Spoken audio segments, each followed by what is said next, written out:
हरे कृष्णा। तो हम मंगलाचरण करेंगे सबसे पहले। ओम अज्ञानतिमिरान्धस्य ज्ञानाञ्जनशलाकया चक्षुरुन्मिलितं येन तस्मै श्रीगुरुवे नमः। श्रीचैतन्यमनोभीष्टं स्थापितं येन भूतले स्वयं रूप कदा मह्यं ददाति स्वपदान्तिकम्। वन्दे अहं श्रीगुरो श्रीयुतपदकमलं श्रीगुरून् वैष्णवांश्च श्रीरूपं साग्रजातं सहगणरघुनाथान्वितं तं सजीवं साद्वैतं सावधूतं परिजनसहितं कृष्णचैतन्यदेवं श्रीराधा कृष्णपादान् सहगणललिता श्रीविशाखान्वितांश्च। हे कृष्ण करुणा सिंधु दीनबंधु जगतपते गोपेश गोपिका कांत राधा कांत नमस्तुते। तप्त कांचन गौरांगी राधे वृंदावनेश्वरी वृषभानुसुते देवी प्रणमामि हरिप्रिये। वाञ्छाकल्पतरुभ्यश्च कृपा सिन्धुभ्य एव च पतितानां पावनेभ्यो वैष्णवेभ्यो नमो नमः। जय श्री कृष्ण चैतन्य प्रभु नित्यानंद श्री अद्वैत गदाधर शिवासादि गौर भक्त वृंद। हरे कृष्णा कृष्णा कृष्णा हरे हरे हरे राम राम राम हरे हरे। नमः विष्णुपादाय कृष्णप्रेष्ठाय भूतले श्रीमते भक्तिवेदांत स्वामिन् इति नामिने।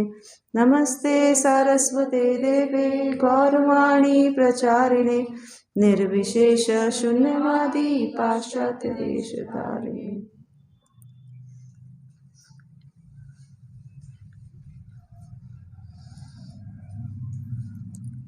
हरे कृष्णा। तो आप सब लोग श्रील प्रभुपाद को जानते हैं, है ना? आपको पता है श्रील प्रभुपाद की वाणी की रिकॉर्डिंग हुई है ना? उनके लेक्चर्स हैं जो हमें रिटन फॉर्म में भी मिलते हैं और रिकॉर्डेड फॉर्म में भी मिलते हैं। तो श्रील प्रभुपाद का एक लेक्चर है जिसमें 1971 में श्रील प्रभुपाद ने बोला कि ये जो संपूर्ण विश्व है वो भगवत भावना के अभाव में दुख भोग रहे हैं हम सब लोग। और जितने भी धार्मिक संप्रदाय हैं उनका कर्तव्य है कि वह हरे कृष्ण जप की ये सरल कला जो है ना वो सिखाएं सबको। तो उन्होंने ये स्टेटमेंट दी, इम्पॉर्टेंट स्टेटमेंट है। आपको इसमें क्या इम्पॉर्टेंट लगता है स्टेटमेंट में? कोई कुछ बताना चाहेंगे? कि हम सब लोग दुख भोग रहे हैं और सारे सांप्रदायिक धार्मिक संप्रदाय हैं, उनको क्या करना चाहिए? उनको सब लोगों को हरे कृष्ण जप की सरल कला को सिखाना चाहिए सबको। तो कुछ इम्पोर्टेंट लगा, बताइए। ये जो मतलब संसारी दुखालय है, यहाँ पर ना दुख ही दुख है, सुख तो कहीं अगर है भी तो बहुत कम टाइम के लिए है और उसके बाद ज्यादा दुख है। तो और इस कलयुग में ना हम लोग इतने मतलब मंदबुद्धि हैं, तो और कुछ उपाय नहीं है। भगवान ने हरे कृष्ण महामंत्र की जो एक उपाय दिया है। हाँ, वेरी गुड। तो फर्स्ट अटेम्प्ट नहीं, माता जी ने एकदम करेक्ट आंसर दिया कि यह हरे कृष्णा महामंत्र का जो जप है ये बहुत इम्पॉर्टेंट है और ये हमें इस कलयुग से निकाल सकता है। इसमें ये इतना पोटेंट है ये जप, है ना? इतना इसमें इतनी पोटेंसी है, ये निकाल सकता है। तो आज का हमारा टॉपिक क्या है? इम्पॉर्टेंस ऑफ चैंटिंग ऑफ हरे कृष्णा मंत्र। ठीक है, तो आज हम इसके बारे में बात करेंगे। तो आपको क्या पता है हरे कृष्णा महामंत्र के बारे में? मैं थोड़ा जान सकती हूँ आप लोगों से, क्योंकि आप लोग बहुत टाइम से यहाँ आ रहे हो, आपको तो ऑलमोस्ट सब कुछ पता होगा जो हम डिस्कस करने जा रहे हैं। एक एक करके बताना चाहेंगे, कुछ शेयर करना चाहेंगे? बताइए, आप बताइए माता जी। मतलब क्या बताना कृष्ण के बारे में? हरे कृष्णा महामंत्र के बारे में कुछ भी जो आपको पता है। हाँ बताइए, आप बताइए माता जी। जैसे हमें पता है 16 शब्दों का मंत्र है। जैसे हर एक की एक विधि बताई जाती है, जिससे हम किसी चीज को, जैसे हर एग्जाम का एक तरीका होता है उसको प्रिपेयर करने का ना, जिससे हम उसको क्रैक कर सकते हैं, उसमें एंटर हो सकते हैं। वैसे ही हम्म अलग अलग युग आए, इसमें अलग अलग युगों में अलग अलग तरीके बताए गए भगवान के द्वारा, शास्त्रों के द्वारा।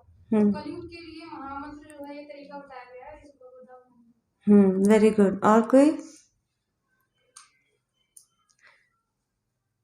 कोई नहीं? आपको सब कुछ पता होगा जो हम आज डिस्कस करेंगे ना, सब कुछ पता होगा। कोई और आप शेयर करोगे कुछ माता जी? हम हरे कृष्णा से भगवान से कनेक्ट होते हैं। Very good. हाँ जी बताइए। जब हम हरे कृष्णा महामंत्र का जप करते हैं तो ऐसा माना जाता है कि भगवान हमारी जीवा पर नृत्य कर रहे हैं। Very good. मैंने ये पॉइंट ना अपने लेक्चर में, मतलब जो मैंने प्रिपेयर करा था, मैंने उसमें डाला नहीं था। मैंने कहा पता नहीं, लेकिन मुझे लगता है कि यहाँ जो डिवोटीज हैं ये बहुत इंटेलिजेंट हैं और बहुत एडवांस्ड भी हैं, है ना, काफ़ी कुछ पता है। ठीक है, तो हम शुरू करते हैं। तो सबसे पहले ना हम समझते हैं कि जैसा माता जी ने बताया कि कलयुग में हरे कृष्णा महामंत्र से हम भगवान से कनेक्ट हो सकते हैं, है ना। और ये यहाँ से निकलने का एक सरल और शीघ्रतम उपाय है, सरल भी है और इससे बहुत जल्दी से भी निकल सकते हैं। ठीक है, जैसे एक डॉक्टर है वो अलग अलग मेडिसिन प्रिस्क्राइब करता है, मेडिसिन, है ना। कोई मेडिसिन तो बहुत इफ़ेक्टिव होती है और कोई मेडिसिन इतनी इफ़ेक्टिव नहीं होती है ना। तो जो इफ़ेक्टिव मेडिसिन होगी उसको लेने का फ़ायदा है, जो इफ़ेक्टिव नहीं है उसको लेने का इतना फ़ायदा नहीं होता। बीमार ही पड़े रहते हैं, है ना, कई दिन लग जाते हैं ठीक होने में, ऐसा ही होता है ना। तो ये एक बहुत ही इफ़ेक्टिव मेडिसिन है ना। और ये इतना सिंपल है ना कि बच्चे भी जप कर सकते हैं, छोटे बच्चे भी जप कर सकते हैं, हाँ ठीक है। पर कई बार ना हमें कुछ प्रॉब्लम्स आती हैं इसको जप को करने में, कि हमारा मन नहीं लगता, होता है ना। और क्या होता है, हमारा आकर्षण नहीं होता है इसकी तरफ, है ना, हम प्रायोरिटी नहीं देते, रुचि नहीं होती और ध्यान भी नहीं लगता, एकाग्रचित होके हम जप नहीं कर पाते। ठीक है, तो अभी हम शुरू करेंगे कि what is holy name, what is Krishna and what is its connection with, like what is Hare Krishna mahamantra और उनका भगवान के साथ क्या कनेक्शन है।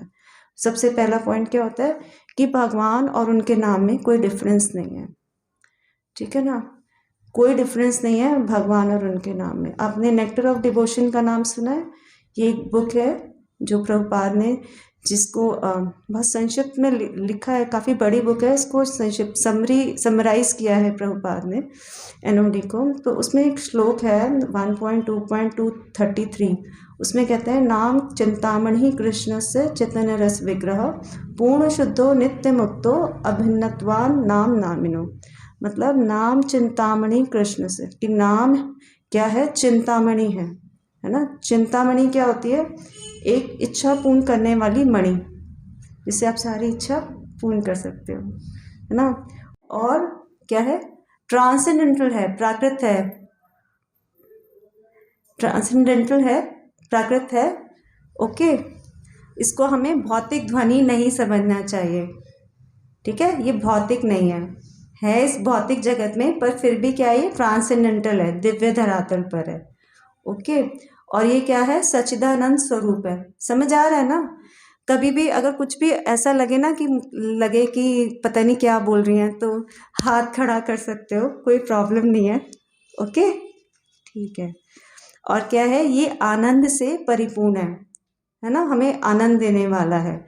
फर्स्ट पॉइंट क्या है? नाम और नामी में कोई डिफरेंस नहीं है। अच्छा, चैतन्य महाप्रभु को के बारे में पता है? चैतन्य महाप्रभु आए थे 550 साल पहले।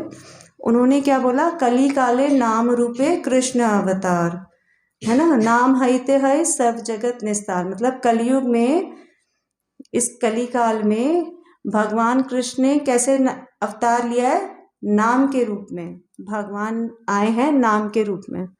ठीक है, अगर हम नाम लेंगे, नाम और भगवान में कोई डिफरेंस नहीं है, सबको अच्छे से याद हो जाएगा। ठीक है, तो और जैसे एक और भी चीज़ है भौतिक जगत में ना, अगर मान लीजिए हमें प्यास लगी है तो हम क्या कहेंगे? हम जल जल जल कहेंगे, तो क्या हमें जल आ जाएगा? नहीं आएगा ना। पर अगर हम भगवान का नाम लेंगे तो एक टाइम ऐसा आएगा कि हम भगवान को फील कर सकते हैं, है ना, भगवान आ जाएंगे। तो ये भौतिक जगत का नहीं है, ये ट्रांसेंडेंटल लेवल का है। और फिर क्या कहते हैं कि जो नाम है ये क्या देता है, हमें आनंद देता है। यहाँ कुछ डिवोटीज हैं जो बहुत पुराने हैं, है ना माता जी? आप काफ़ी टाइम से जप कर रहे हैं, कितना टाइम हो गया? 4 साल हो गए। और आपको? 7 ईयर्स, 7 to 8 ईयर्स हो गए। आपको 8 साल हो गए। तो ये आनंद देने वाला है ना, तभी तो कर रहे हैं, नहीं तो कर सकते थे? अगर कोई उसमें मज़ा नहीं आता तो हम इतने टाइम से कर सकते हैं? और स्पेशली जब हम इस एज ग्रुप में होते हैं, है ना, जब बड़े हो रहे होते हैं, तब हम लोगों का जो इंटरेस्ट होता है ना वो उसी चीज़ में जाता है जिससे हमें मज़ा आता है। ऐसा होता है ना? तो इसका मतलब इससे हमें आनंद मिलता है ना। चैतन्य महाप्रभु क्या कहते हैं शिक्षाष्टकम में? आनंदाम बुद्धि वर्धनम, कि आनंद जो है वो बढ़ता जाता है। और ये क्या होता है, ये क्या करता है, ये हमारे चित्त के ऊपर के अंदर जो मैल है ना उसको साफ कर देता है। ठीक है, चेतो दर्पण मार्जनम, है ना।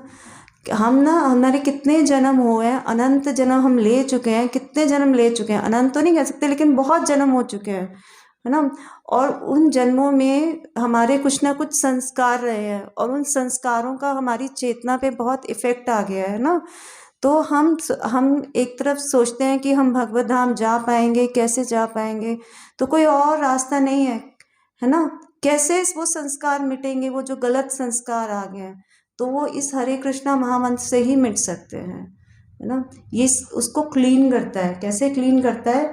जप करने से हमारे पाप कर्म के जो फल होते हैं ना, पाप करने की जो प्रवृत्ति होती है ना वो खत्म हो जाती है और हमारी चेतना कैसी हो जाती है? निर्मल हो जाती है।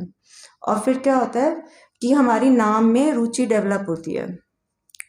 ठीक है, और जो हमारे पुराने हमने पाप किए हुए हैं, एक तो प्रवृत्ति तो खत्म हो ही जाती है, और जो पुराने पाप किए हुए हैं ना, तो वो जो पाप करने के जो फल है ना वो भी जो है वो हमें परेशान करेंगे। तो उनकी भी ये गंध को साफ कर देता है धीरे धीरे। जब हम मतलब कम हो जाती है, फिर धीरे धीरे जब हमारा रिलेशन बनता है तो ये क्या होता है, वो दुर्गंध भी हमारे लाइफ में से निकल जाती है। यानी हम क्या हो जाते हैं? टोटली प्योर हो जाते हैं, टोटली प्योर हो जाते हैं। ठीक है, तो अभी तक आपको 3 फायदे पता चले। क्या क्या फायदे पता चले? हाँ, मतलब प्रॉपर्टीज समझ लेते हैं, है ना। ठीक है, भगवान और भगवान के नाम में कोई डिफरेंस नहीं है, और आनंद देता है, और हाँ, पाप करने की प्रवृत्ति को खत्म करता है या चेतना को हमारी निर्मल करता है। ठीक है, अब एक और पॉइंट लेते हैं, 4th पॉइंट, दैट इज कि ये भक्ति का सर्वोत्तम अंग है ना। आपको पता है भक्ति कई तरह से की जा सकती है। भक्ति के अंग पता है? श्रीमद् भागवतम में बताए गए हैं। नवधा भक्ति बताई गई है। कोई बताना चाहेगा क्या होती है नवधा भक्ति? बताइए। श्रवण, कीर्तन, स्मरण, वंदन, पाद सेवन, दास्य, अर्चन, साख्य और आत्मनिवेदन। अर्चनम हो गया। ठीक है, तो ये नवदा भक्ति के अंग हैं, है ना, 9 अंग हैं। ऐसे ही चैतन्य महाप्रभु ने भी 5 अंग दिए हैं भक्ति के। कौन कौन से हैं? कोई और बताना चाहेगा? आप बताइए माता जी, 5 अंग कौन कौन से हैं? नहीं पता? कोई और ट्राई कीजिए। हाँ, very good, very good, Bhagavat श्रवण। हाँ, और श्रीमूर्ति श्रद्धाए सेवन। ठीक है, तो साधु संग पता है आपको? साधु संग मीन्स साधुओं का संग करना, मतलब डिवोटीज की एसोसिएशन, साधु संग, है ना, डिवोटी एसोसिएशन। नाम कीर्तन, है ना, नाम जप, संकीर्तन, नाम कीर्तन। भागवत श्रवण, है ना, श्रीमद् भागवत श्रवण। मथुरावास मीन्स जो भगवान के धाम है वहाँ निवास करना या जाना, है ना। श्री मूर्ति श्रद्धाए सेवन, की भगवान के अर्चा विग्रह की सेवा करना। तो ये 5 हैं। पर जो भक्ति सिद्धांत महाराज हैं, इन्होंने बोला, इन्होंने विचार विमर्श किया, उन्होंने कहा कि इनमें सबसे ज़्यादा इम्पोर्टेंट क्या है? नाम कीर्तन सबसे ज़्यादा इम्पोर्टेंट है। कि अगर आप नाम कीर्तन नहीं करेंगे, बाकी सब चीज़ें करेंगे तो उनका फल नहीं मिलेगा। हर चीज़ में नाम कीर्तन सबसे ज़्यादा इम्पोर्टेंट है ना। हम वर्शिप करते हैं तो पीछे क्या होता है? हरे कृष्णा महामंत्र चलता है ना। भागवत पढ़ते हैं तो पहले हम कीर्तन करते हैं और धाम जाते हैं, वहाँ भी संकीर्तन करते हैं, है ना। और साधु संग करते हैं, वहाँ भी करते हैं। तो ये सबसे ज़्यादा इम्पोर्टेंट है नाम कीर्तन। अच्छा, चैतन्य महाप्रभु ने हालांकि 5 अंग बताए थे, पर सार्वभौम भट्टाचार्य ने उनसे पूछा था कि भक्ति का सबसे जो आवश्यक अंग है वो क्या है। तो उन्होंने क्या कहा कि भक्ति साधन श्रेष्ठ सुनीते हईले मन प्रभुर उपदेश कैले नाम संकीर्तन। की प्रभु ने क्या बताया कि क्या है? नाम संकीर्तन है। फिर एक बार और सनातन गोस्वामी को वो बता रहे थे, तब उन्होंने बताया कि 9 विधियां जो हैं, है ना, भक्ति की 9 विधियां हैं, नवदा भक्ति, वो सारी श्रेष्ठ हैं, पर सबसे श्रेष्ठ कौन सा है? नाम संकीर्तन। ठीक है। तो चैतन्य महाप्रभु ने भी यही बताया कि जो नाम कीर्तन है ये बहुत इम्पोर्टेंट है ना। जब सार्वभौम भट्टाचार्य ने पूछा था ना, तब उन्होंने बृहनारदीय पुराण में से बताया था, उनको श्लोक कहा था। आता है श्लोक किसी को? बृहनारदीय पुराण में से कौन सा श्लोक बोलते हैं? आप सबको आता है? हाँ, हरे नाम हरे नाम केवलम कलौ नास्ते नास्ते नास्ते गति रंगता। बहुत इंटेलिजेंट है आप लोग, वेरी गुड। तो ये तो हमें पता चले कि नाम के बारे में, है ना। अब हम आते हैं कि कितनी तरह के नाम होते हैं। नाम भी ना कई तरह के होते हैं। एक होता है मुख्य नाम, एक होता है गौण नाम, और एक होता है माधुर्य नाम। तो जो मुख्य नाम होता है ये भगवान की लीलाओं पर आधारित होता है और ये ट्रांसेंडेंटल होता है। ठीक है। और क्या होता है, जब हम मुख्य नाम लेते हैं तो उससे लीलाओं की स्फूर्ति होती है, भगवान का प्रेम मिलता है हमें, और हमें वृंदावन में वास मिलता है। ठीक है। और ये माया के प्रभाव को नष्ट करने के लिए इस भौतिक जगत में आया है मुख्य नाम। ठीक है। और इस एग्जाम्पल क्या क्या है इसके? जैसे गोविंद, राम, है ना, और जैसे राधानाथ हो गए, गोपाल हो गए, ये लीलाओं से रिलेटेड है ना, तो भगवान के ये मुख्य नाम कहलाते हैं। जो गौड़ नाम है ना, वो लीला पर नहीं है डिपेंड, वो किस पर है कि हमारा जीवात्मा का भगवान के साथ क्या संबंध है उस पर, और जीवात्मा भी जो बद्ध अवस्था में है उसका भगवान के साथ क्या संबंध है ना। और ये क्या कैसे हैं, जैसे एग्जाम्पल इसके बताते हैं, जैसे सृष्टिकर्ता, जगतपति, परमात्मा, ये सब होते हैं गौण नाम, मुख्य नहीं है, गौण है ना। तो इनसे जो रिजल्ट मिलता है ना वो भी गौण मिलता है। क्या? सुकृति मिलती है भक्ति में आगे बढ़ने की। और भौतिक आपका उत्थान हो जाएगा, है ना, भौतिक वे में आप फलेंगे फूलेंगे और आपको मुक्ति मिल जाएगी। पर कृष्ण प्रेम नहीं मिलता, जो उससे मिल रहा था मुख्य नाम से, वो नहीं मिलता। और ये क्या है, ये दिव्य तो है पर ये प्रेम की अभिव्यक्ति नहीं है इसमें, है ना। भगवान से कोई आदान प्रदान नहीं हो रहा, आपको लीला के बारे में कुछ नहीं पता चल रहा है ना। और क्या है, ये जो गौण नाम है ना, ये सृष्टि की रचना के बाद आए हैं। जबकि वो जो मुख्य नाम है ये क्या है, ट्रांसेंडेंटल लेवल पर है। आ रहा है समझ? कुछ ऐसा जो समझ नहीं आ रहा हो? आ रहा है? ठीक है। पर एक अलग तरह का नाम है जिसे कहते हैं माधुर्य नाम। हाँ, हरिनाम चिंतामणि में बताया गया है कि महामंत्र में भगवान का जो नाम है वो है माधुर्य नाम, और ये जीवात्मा और परमात्मा का जो प्रेम है उसके बारे में बताता है ना। और ये बताता है कि ये एक निजी आकर्षण के बंधन में बंधे हुए हैं, और ये नाम माधुर्य रस के पथिकों का मंत्र है, और इसका अगर हम निरंतर जाप और ध्यान लगाते हैं, इस महामंत्र में जो भगवान का नाम है उसका हम ध्यान लगाते हैं। कौन सा नाम है भगवान का? माधुर्य नाम। 3 कौन कौन से टाइप्स ऑफ नेम है? और माधुर्य। वेरी गुड, बहुत इंटेलिजेंट। सब कुछ समझ रहे हैं अच्छे से। बहुत अच्छा। तो हम आते हैं इम्पोर्टेंस क्या है नाम की, है ना। कहते हैं भगवान का नाम है, अगर आप सही ढंग से लो चाहे गलत ढंग से लो, है ना, और सावधानी से लो या अज्ञानता पूर्वक लो, फायदा तो होगा, है ना। कहते हैं फायदा तो होगा। इतना भगवान के नाम, इतनी ज़्यादा हाई पोटेंसी है भगवान के नाम की। और क्या कहते हैं कि इस कलयुग में हरे कृष्णा महामंत्र जो है यही एक इफेक्टिव मेथड है आपको यहाँ से निकाल के लेके जाने का, है ना। हरे नाम एव केवलम कलो नास्तिव नास्तिव नास्तिव गतिरंता। एक भागवतम का श्लोक भी है जो इसकी पुष्टि करता है। हाँ बताइए।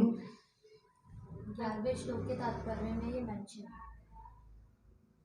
अच्छा, एक 12th कैंटो का भी एक श्लोक है, उसमें क्या बोला हुआ है? कृतेयध्यायतो विष्णु त्रेतायाम यजतो मुखे द्वापरे परिचर्यायाम कलो तदहरि कीर्तनात्।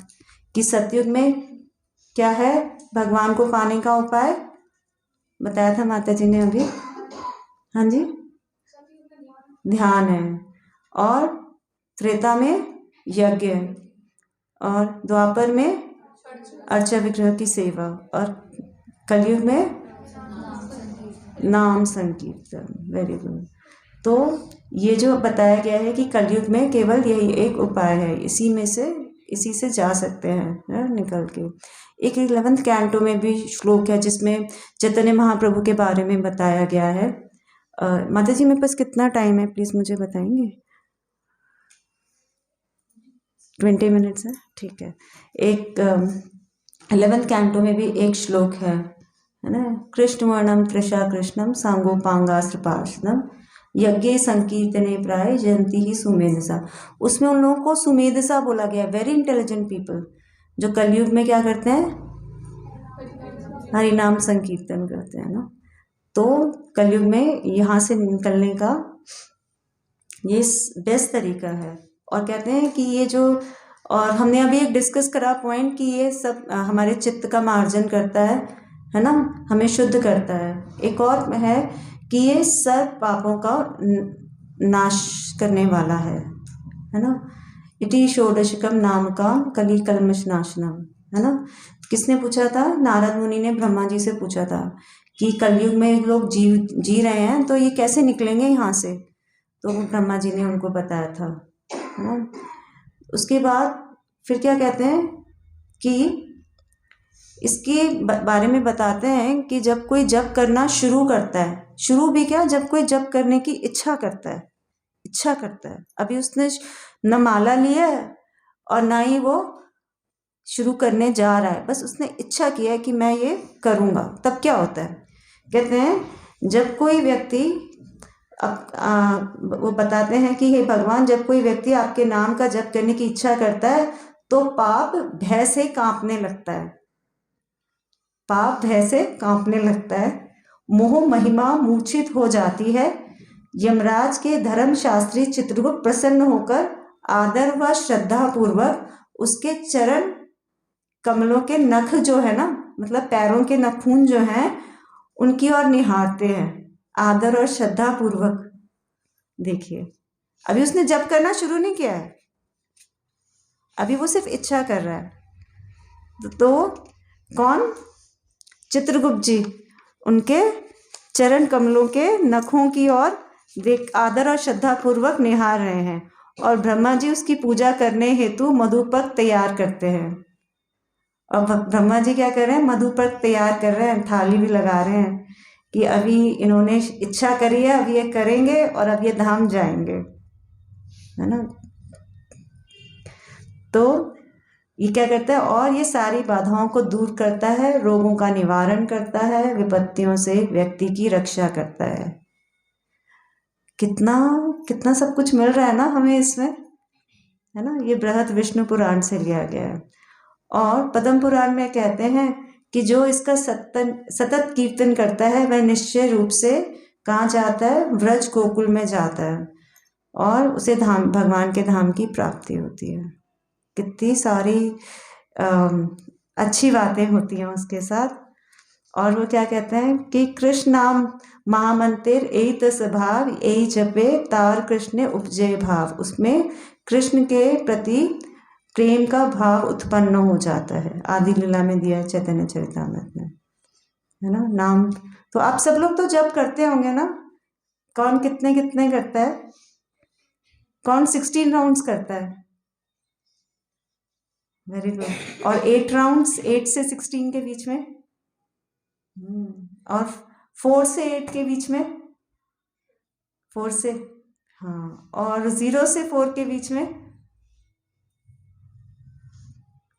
Very good. तो आपको लग रहा है कि आप कुछ ऐसा कर रहे हो जिससे आपको फायदा ही फायदा होने वाला है? लग रहा है ना। एक भी करेंगे तो भी फायदा होगा, और जो 16 कर रहे हैं उन्हें तो बहुत ही फायदा होगा। कितना फायदा होगा। और जो 16 से ज्यादा कर रहे हैं उन्हें कितना फायदा होगा ना। अब वो कहते हैं नाम की ना 3 स्टेज, नाम जपने की 3 स्टेजेस होती हैं। एक होती है नाम अपराध, एक होती है नामाभास, और एक होता है शुद्ध नाम। जब कोई जप करना स्टार्ट करता है ना, तो क्योंकि हम लोगों की इच्छाएं बहुत ज़्यादा हैं और हमारे अंदर अभी कोई इतनी मन भी हमारा इतना चंचल है, इतनी अशुद्धताएं हैं कि हम क्या करते हैं, हम अपराध पूर्वक नाम लेते हैं। फर्स्ट स्टेज जो होती है ना, उसमें क्या होता है कि ये है लोएस्ट काइंड ऑफ जपा। और इसमें हम ना नाम अपराध में से 10 नाम अपराध हैं, उसमें से कुछ ना कुछ गड़बड़ हम करते चले जाते हैं। और हालांकि बहुत तरह के अपराध होते हैं, जिसमें से नाम अपराध भी है ना, सेवा अपराध, और कौन से अपराध होते हैं, धाम अपराध होते हैं ना, ये सब। तो जितने भी तरह के अपराध हैं, अगर हम नाम लेते हैं तो वो धीरे धीरे सब खत्म हो जाते हैं। पर नाम अपराध जो होता है वो नाम लेने से खत्म नहीं होता, है ना। वो थोड़ा क्या होता है, वो ज़्यादा उसका लेवल हाई होता है, तो हमें उसके लिए मेहनत करनी पड़ती है नाम अपराध को ख़त्म करने के लिए। तो कहते हैं हरिनाम के प्रति कोई अपराध करता है तो वो कैसे जा सकता है, वो हरिनाम लेके चला जाता है, पर उसको ज़्यादा हरिनाम लेना पड़ता है। और भी चीज़ें हैं जो हम अभी डिस्कस करेंगे। तो पहले हम अपराध का मतलब समझते हैं। अपराध 2 वर्ड से मिलकर बना है, अप और राध। अप मीन्स जो विरुद्ध है, प्रतिकूल है, और राध मीन्स प्रसन्नता के, है ना, भगवान के। तो जो भगवान के विरुद्ध है ना, वो क्या है, अपराध। एक तो आप भगवान को प्रसन्न करने की कोशिश कर रहे हो और एक साथ में अपराध कर रहे हो, तो गड़बड़ है ना, है या नहीं। तो हमें नाम अपराध नहीं करने चाहिए। नाम अपराध आप लोगों को पता है कौन कौन से हैं? पहला नाम अपराध क्या है? भगवान नाम के प्रचार में जीवन को समर्पित करने वाले महाभागवतों की निंदा करना। जो भगवान के नाम का प्रचार कर रहे हैं, है ना, और आप भी नाम से नाम ले रहे हो, तो और आप साथ में उन लोगों की निंदा कर रहे हो, ये तो ठीक नहीं है ठीक नहीं है ना। तो इसमें हम जब वैष्णवों की निंदा करते हैं, जो प्रचार में लगे हुए हैं, उन डिवोटीज की निंदा करते हैं, तो जो नाम हरिनाम प्रभु हैं तो वो नाराज हो जाते हैं, है ना। तो वो क्या कहते हैं, तो एक दृष्टांत में पढ़ रही थी, उसमें आता है कि एक छलनी होती है और एक सुई होती है। तो छलनी सुई से कहती है, बहन तुम्हारे पीछे बहुत बड़ा छेद है ना। तो सुई के कहती है, सुई चुप हो जाती है। तो छलनी को रियलाइज होता है कि मेरे पास तो छेद ही छेद है या नहीं, है ना। तो ऐसे ही क्या है, हम लोग तो अभी छेद से परिपूर्ण है। तो किसी में एक छेद देख के हमें बताना चाहिए कि उसमें दोष है, हमें निंदा करनी चाहिए नहीं। तो हमें किसी डिवोटी की निंदा नहीं करनी चाहिए। वो कहीं भी हैं, कैसे भी हैं, क्या कर रहे हैं, हमें उनको नहीं देखना चाहिए, हमें अपने को देखना चाहिए कि हम में तो छेद ही छेद है। ठीक है। और दूसरा नाम अपराध क्या है? हाँ, उनको और उनके नाम को भगवान के नाम के समान व उससे स्वतंत्र समझना। तो ना तो वो समान है और ना ही स्वतंत्र है, सब कुछ भगवान पे डिपेंडेंट है ना। मतलब कि वो पूजनीय तो हैं लेकिन वो भगवान के समान नहीं है। भगवान की अध्यक्षता में वो लोग कार्य करते हैं। भगवान ने उनको कुछ उनकी स्पेसिफिक जॉब्स दे रखी हैं, सब डेमिगॉड्स को, देवताओं को, देवी देवताओं को, और उसके अकॉर्डिंगली वो कार्य करते हैं। वो भगवान के भक्त हैं, ठीक है, हमारे लिए पूजनीय है, पर भगवान उनसे ऊपर है। ऐसे उनका नाम भी भगवान के नाम से स्वतंत्र नहीं है ना। फिर थर्ड है गुरु की अवज्ञा करना। तो जो गुरु बताते हैं उनकी अवज्ञा नहीं करनी चाहिए, उन चीज़ों की, है ना। जो गुरु ने बोला है उसका पालन करना चाहिए। कोई चैलेंज आ रहा है तो जो सीनियर डिवोटीज़ हैं उनसे पूछ सकते हैं, गुरु से डायरेक्टली पूछ सकते हैं, है ना। तो फिर आपको गुरु बताएंगे। और चौथा क्या है? वैदिक साहित्य, हाँ, का खंडन करना। खंडन कैसे करेंगे? तो अच्छी बात नहीं है ना। वैदिक साहित्य में क्या क्या आते हैं? 4 वेद आते हैं, 108 उपनिषद आते हैं और पुराण आते हैं, है ना। तो ये सब आते हैं, तो हमें इसका खंडन नहीं करना चाहिए। तो इसके लिए क्या उपाय बताया गया है कि श्रीमद् भागवतम की पूजा कर सकते हैं, है ना। भागवतम और भागवतम का श्रवण करेंगे तो उससे हम बच सकते हैं, है ना। और कहते हैं कि जो फिर 5वां क्या है? हरे कृष्ण महामंत्र को की महिमा को काल्पनिक समझना, है ना। तो काल्पनिक नहीं समझना चाहिए। अब हम इतना सब कुछ महिमा के बारे में सुन रहे हैं तो हमें लगता है कि काल्पनिक है, ये नहीं है ना, तो हमें काल्पनिक नहीं समझना चाहिए।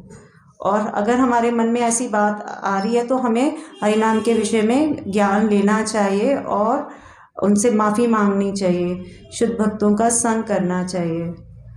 फिर नाम के बल पर पाप करना, ये तो बहुत ही डेंजरस है। डेंजरस है, एक तरफ कॉफ़ी पी लो और एक तरफ नाम जप लो, डेंजरस हो गया ना, है ना। तो ये भी नहीं करना, है ना। मतलब हमें क्या करना चाहिए? नाम के विषय में ज्ञान लेना चाहिए, माफ़ी मांगना चाहिए, फिर आगे बढ़ना चाहिए। 7वां क्या है? अच्छा, 7वां हो गया हमारा। 8वां क्या है? कर्मकांड के समान समझना। तो कर्मकांड के समान नहीं है ना, हमें पता है कि जो हरिनाम क्या है ये ट्रांसेंडेंटल लेवल पर है, ये कर्मकांड नहीं है, और ये हमें यहाँ से ले जा सकते हैं, जबकि कर्मकांड हमें यहीं हम फंसे रहेंगे। कर्मकांड करेंगे तो कर्मकांड तो हमें भगवत धाम नहीं ले जा सकता। ले जा सकते हैं कर्मकांड? आपको पता है पक्का? ऐसा तो नहीं कि कुछ है ऐसा जो हमें यहाँ से ले जाए, नहीं ना, नहीं। और 9वां का उपदेश करना। तो हरिनाम में श्रद्धा होनी चाहिए, और किसको देना चाहिए? श्रद्धावान को देना चाहिए, ठीक है। और 10वां भगवान नाम के जप में और पूर्ण रूप से विश्वास ना होना, भौतिक आसक्ति बनाए रखना और सावधानी पूर्वक जप ना करना, ठीक है। तो ये कैसे करेंगे? जब हम ध्यान पूर्वक जप करेंगे, उन्नत वैष्णवों का संग करेंगे, तो हम इस नाम अपराध से बच सकते हैं, ठीक है। तो हमें नाम अपराध नहीं करने, ये है नाम अपराध की स्टेज। तो जब हम नाम अपराध करते हैं और नाम लेते रहते हैं तो हमें भगवान का नाम और भगवान का प्रेम मिलेगा? नहीं मिलेगा। 16 माला कितनी भी रगड़ते रहेंगे पर प्रेम नहीं मिलेगा। फिर क्या करें? और क्या होता है? हमारी भक्ति करने के प्रति रुचि नहीं हो सकती, कोई आसक्ति नहीं होती, और साधु संग करते हैं, मन नहीं लगता, है ना। साधुओं में क्या देखते हैं हम? दोष देखते रहते हैं, तो हमारा साधु संग करने का मन नहीं लगता। सब सोचते हैं यहाँ से तो अच्छा है कि हम सब कुछ छोड़ छाड़ के कहीं दूर चले जाएं, है ना। तो ये क्या है? नाम अपराध के नतीजे हैं। तो हमें इससे बचना चाहिए। और क्या कर सकते हैं इसके लिए? कि हम अच्छे से माला जपें, अच्छे से डिवोटीज़ का, सीनियर डिवोटीज़ का संग करें, है ना, भागवत श्रवण करें, तो हम इन चीज़ों से बचे रहेंगे। अब जो सेकंड स्टेज आती है ना, जब लगने लगता है कि हम तो बहुत सारे अपराध कर रहे हैं, तो फिर व्यक्ति का मन करता है कि अब, है ना, अब इससे निकलें। तो सेकंड स्टेज पे आते हैं, वो क्या है? नामाभास। नामाभास, इसमें क्या होता है, यहाँ तक आते आते आपके नाम अपराध जो होते हैं ना वो खत्म हो जाते हैं। हाँ, और ये ऐसे लगता है कि आप शुद्ध नाम ले रहे हो, पर एक्चुअली शुद्ध नाम नहीं है वो। अभी शुद्ध नाम लेने में थोड़ी दिक्कत है, थोड़ा सा दूर है शुद्ध नाम। तो कहते हैं इस टाइम जो साधक है वो गंभीरता पूर्वक भजन में लगा रहता है और शुद्ध नाम जपने का प्रयास करता है, प्रयास कर रहा है वो, ठीक है। सावधानी पूर्वक अपराधों से बचता है, पर ये पूर्ण अवस्था नहीं है, पर ये अच्छी अवस्था है, ये प्रॉमिसिंग है, क्योंकि आपको अब शुद्ध नाम मिलने वाला है, कृष्ण प्रेम मिलने वाला है ना, शुद्ध नाम लेने वाले हो आप, तो अच्छी अवस्था है, ठीक है। तो इसमें क्या होता है, जब नामाभास में पहुंचने वाले होते हैं ना, उससे पहले आपके जितने भी पाप हैं पुराने किए हुए, वो सब नष्ट हो जाते हैं। अच्छा लग रहा है? अच्छी स्टेज में है ना, बहुत अच्छी स्टेज आ गई ना कि सब कुछ खत्म हो गया जी, बेकार की चीज़ें तो लाइफ में से चली गई हैं, अब अच्छा ही अच्छा होने वाला है ना। और क्या होता है, जो हम पुरानी प्रवृत्तियों की वजह से पाप कर रहे होते हैं वो ख़त्म हो जाते हैं, और इस स्टेज पे हमें क्या मिलता है, हमें मुक्ति, भुक्ति और सिद्धि मिल जाती है।